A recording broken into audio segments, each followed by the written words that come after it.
everybody. Thank you for joining us today. We greatly appreciate that your time is very valuable, particularly during a weeknight. Thank you also to David White for the invitation to use the North Coast Community Centre facilities for this evening. We're very grateful. And also thank you to everybody who spread the word to have a great attendance here today.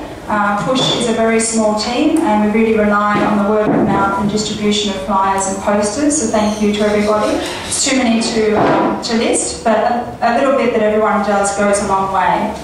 And very importantly, I respectfully acknowledge the traditional custodians of the land. We invite you here today to talk about the very important issue and proposal of the South East Rail Route right through the heart of Surry Hills. The Push Committee and most of the community of whom we've consulted with are really deeply concerned about the New South Wales Government and Transport for New South Wales and their consideration to an approach of the light rail through our community. We appreciate there's many people here today who may not have been to any of our previous meetings, who may not have the information that we have at hand. But in respect to everybody's limited time today, I'm just going to give a snapshot of where Push stand and our concerns. We do have detailed documentation, so I encourage everybody who's here today to register your details so that we can be sure to share all the background information we have available. The agenda today is to provide you Push's point of view. We're going to invite the independent MP Alex Greenwich to provide an update. We'll then invite questions, comments, suggestions from the floor, and then we'll discuss potential next steps. The part of the light rail route we're discussing here today is the South East Light Rail route.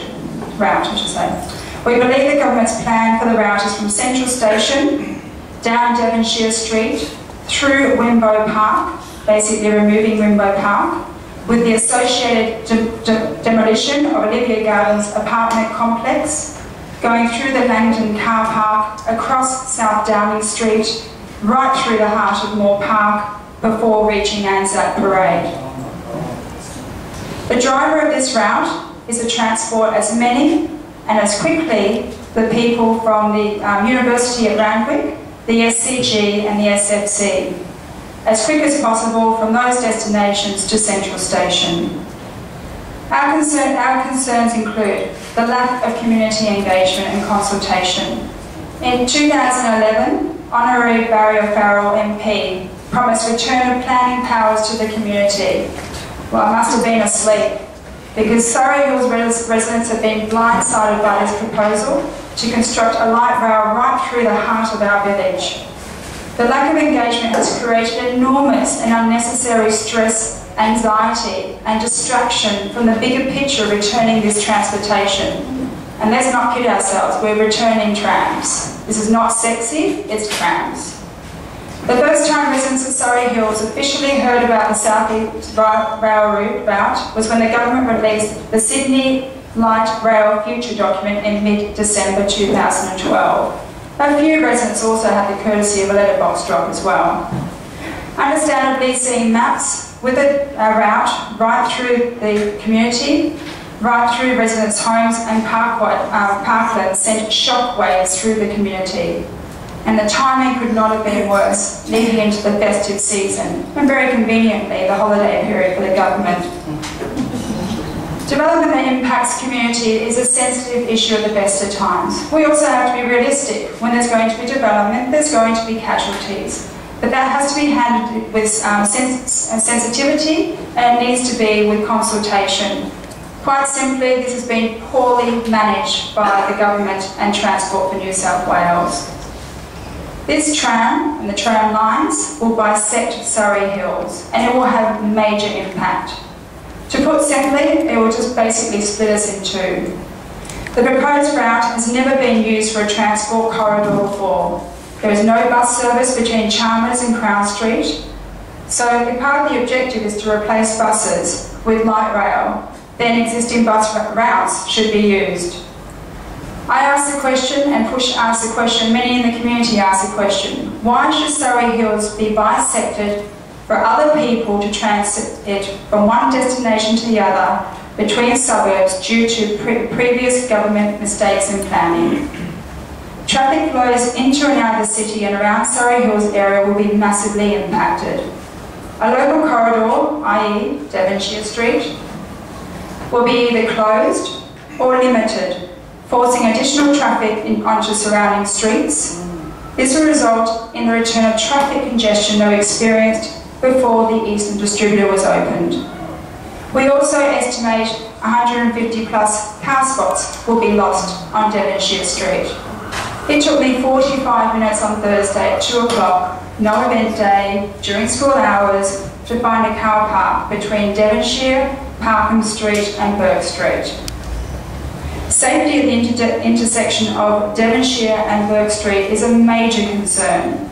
I had a coffee there today and witnessed potentially 5 different accidents as it stands. There's 3 crossings for pedestrians, cyclists and cars. Already it's a hazard, and I'd hate to imagine if you throw 2 trams in there as well, not to mention how slippery it gets when you cross the rails.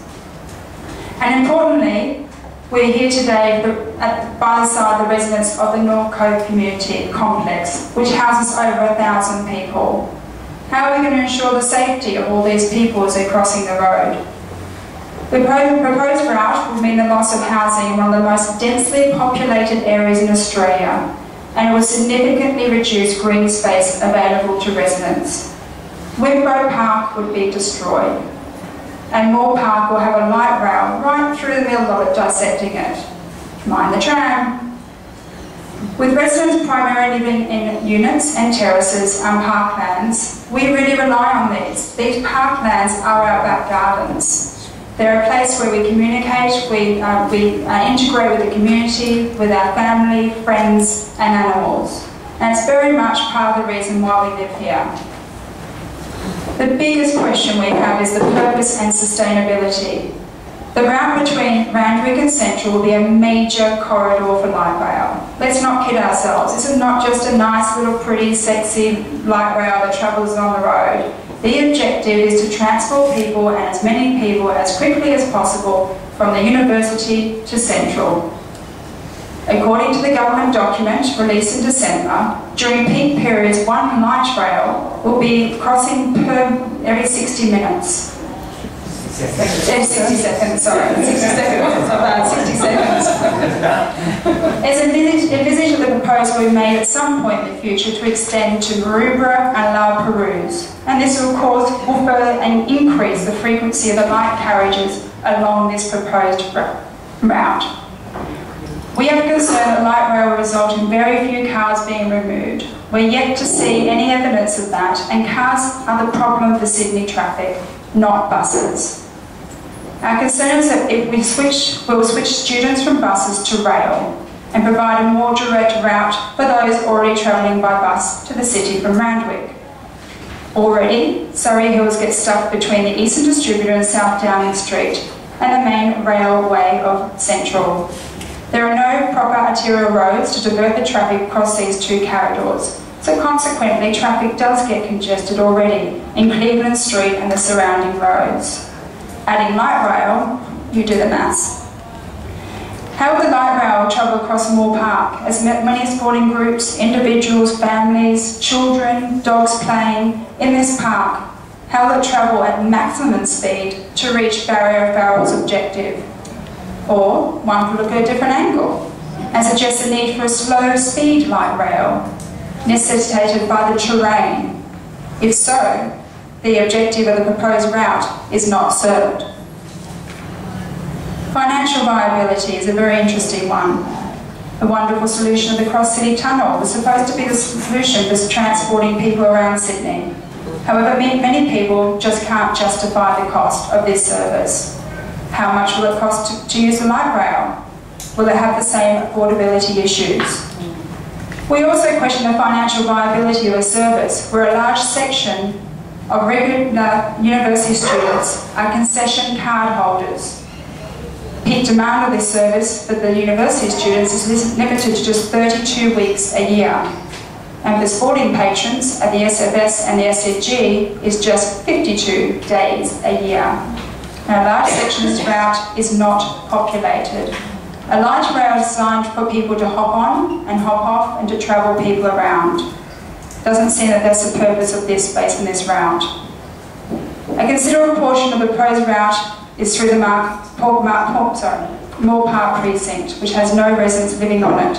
In fact, it's a recreational area and we believe it should stay that way. Is light rail the best solution for all of Sydney, the sustainable future, the long term? We don't know. We question that, but that's too big a task. We have to trust that government have done some due diligence. Many people believe it's inevitable that tunnelling will be necessary to permit a proper rapid transport system, not light rail, not heavy rail, but a metro system, one that's adapted to the urban terrain of a city. Examples exist in many cities, notably Paris, Hong Kong, Montreal, Shanghai, and just recently Greece. They all have different population densities and geographical conditions. So Push is not opposed to light rail as a transport option. However, we do question greatly the proposed route from Randwick to Central right through the heart of Surrey Hills along Devonshire Street. We are prepared to challenge, at the cost of the well-being for the community, our environment and our heritage, which cannot be replaced, especially a proposal that does not seem to have sustainability across many factors.